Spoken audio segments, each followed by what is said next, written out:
నమస్తే అండి పుల్లారావు గారు. ఎందుకు రూపీ ఇంత దారుణంగా పతనమవుతోంది?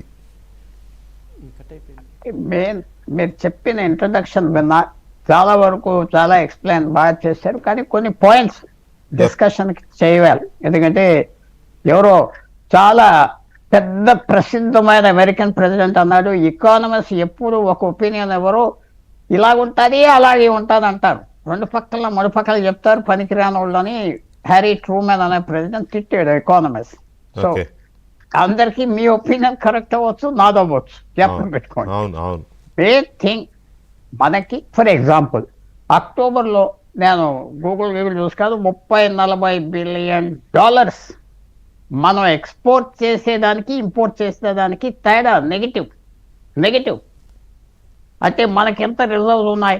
700 బిలియన్ డాలర్స్ ఉన్నాయి. అంత ఉన్నాయి అని అందరూ అనుకుంటాం. కానీ దాంట్లో కొంత ఒకసారి ఆ కరెన్సీ తీసేయడం మొదలు పెడితే ఎక్కువ మిగలదు, జ్ఞాపకం పెట్టుకోండి. ఎక్కువ మిగలదు. అదంతా ఇక్కడ పెట్టుకున్నారు, మంచి వడ్డీ ఇస్తాం, ఇది ఇస్తాం, ఏవో ఉన్నాయి కారణాలు. సో ఆ డెఫిషిట్ గవర్నమెంట్ ఏమన్నదంటే బంగారం దీపావళికి ఎక్కువ కొన్నారు, వెండి కరెక్ట్. నవంబర్లో కొద్దిగా తగ్గింది. ఎంత తగ్గినా ఏమైనా నెలకి 15 బిలియన్ డాలర్సా 20 బిలియన్ డాలర్సా తేడా ఉంటుంది మన ఎక్స్పోర్ట్స్కి ఇంపోర్ట్స్కి. కరెన్సీ వాల్యూ మిగతా కారణాలు ఎన్ని ఉండదా, మీ ఎక్స్పోర్ట్స్ ఇంపోర్ట్స్ ఈక్వల్గా ఉంటే మీ కరెన్సీ చాలా బలంగా అయిపోతాయి. ఎప్పుడైతే తేడా ఉంటుందో కరెన్సీ వాల్యూ పడిపోతూ ఉంటుంది. ఎందుకంటే మనం కొనాలి, ఇంకా ఎక్కువ ధరకి డాలర్లు కొనాలి, అకౌంట్స్ చేయాలి. సో మెయిన్ ప్రాబ్లం ఏంటంటే అది మనం చమురు మన మీద తినేస్తుంది, ఎక్కువ ఇంపోర్ట్ చేస్తున్నాం.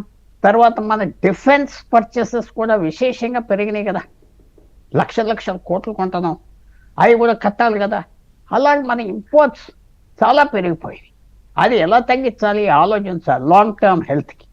అది మెయిన్ ప్రాబ్లం. మిగతాది చాలా ప్రాబ్లమ్స్ ఉన్నాయి. గత ఎకానమీ కూడా మనకు కొద్దిగా దెబ్బతిన్నది 2016 నుంచి. నోట్ బందీ గురించి ఈవేళ వరకు నా వ్యూలో తీరుకోలేదు ఆ దెబ్బ. తర్వాత గవర్నమెంట్ హై ట్యాక్సెస్ పెడతాం జిఎస్టీలో, ఇవన్నీ దెబ్బ కొట్టినాయి. మోడీ ప్రభుత్వం బ్రహ్మాండంగా foreign affairs, home affairs, culture ఇవన్నీ చేశారు, హెల్త్ చేశారు. కానీ ఆర్థిక వ్యవస్థ వచ్చేటప్పటికి లోటు ఉన్నది. కాబట్టి గత 6 నెలల క్రితం రిటైర్డ్ అయిన ఆర్బీఐ గవర్నర్ శక్తిదాస్ సిన్హా తీసుకొచ్చి principal secretary to prime minister economics అని పెట్టారు. మన చరిత్రలో ఎప్పుడూ లేదు.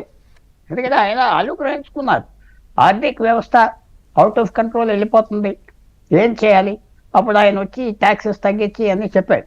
ఇంకో పాయింట్ ఏంటంటే, మీరు మంచి పాయింట్ చెప్పారు, భారతదేశం బలం వందల సంవత్సరాలు బట్టి మన సేవింగ్స్ హ్యాబిట్ కూడా దెబ్బతినేసింది. ఎందుకంటే అరుణ్ జైట్లీ నుంచి పేర్లు చెప్పాలి, పేర్లు చెప్పకపోతే డిబేట్లో ఏమీ బాగోదు. ఆయన ఫైనాన్స్ మినిస్టర్ అవ్వాక బ్యాంక్స్ ఇచ్చే సేవింగ్స్ తగ్గించారు. ఇది చవకగా ఉంటే డబ్బు ఇండస్ట్రీస్ వాడుకొని పెద్ద ఫ్యాక్టరీలు పెట్టేస్తారని సేవింగ్స్ రేట్ తగ్గిపోయింది.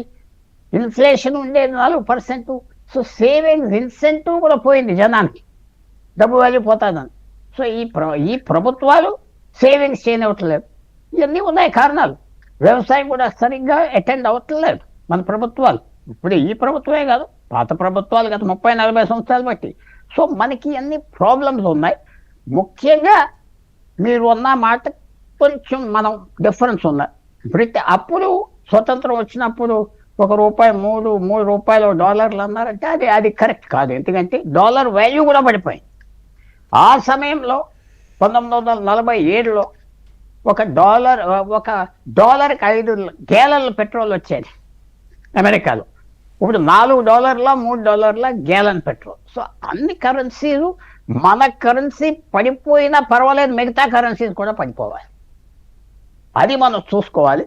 మన డాలర్ మీద అదే నేను అంటున్నది కూడా అదే. అవతల కరెన్సీలు ఎలా గ్రో అవుతున్నాయో, ఎలా స్ట్రెంగ్తెన్ అవుతున్నాయో, మనం ఎందుకు అలా స్ట్రెంగ్తెన్ అవ్వట్లేదు? మనం ఎంత వీక్ అవుతున్నామో అవతల వాళ్ళు ఎందుకు అంత వీక్ అవ్వట్లేదు? మనం ఏదో ఈ శ్రీలంక మన రూపాయి ఇస్తే వాళ్ళు ₹2 3 ఇస్తారు అక్కడ కరెన్సీ. అట్లాంటి వాళ్ళతో పోల్చుకోవడం కాదు కదా. మనం ప్రపంచంలో 3వ అతిపెద్ద ఆర్థిక సంస్థగా ఎదుగుతున్నాము అనుకున్న వ్యవస్థగా ఎదుగుతున్నాం అన్నప్పుడు ఆ స్థాయి దేశాలతోనే పోల్చుకోవాలి. చివరికి దుబాయ్ దీరామ్స్ కూడా మనకంటే 13 times తక్కువ ఉన్నాం కదా మనం. ఒక్క నిమిషం పుల్లారావు గారు. చక్రవర్తి గారు నమస్కారం.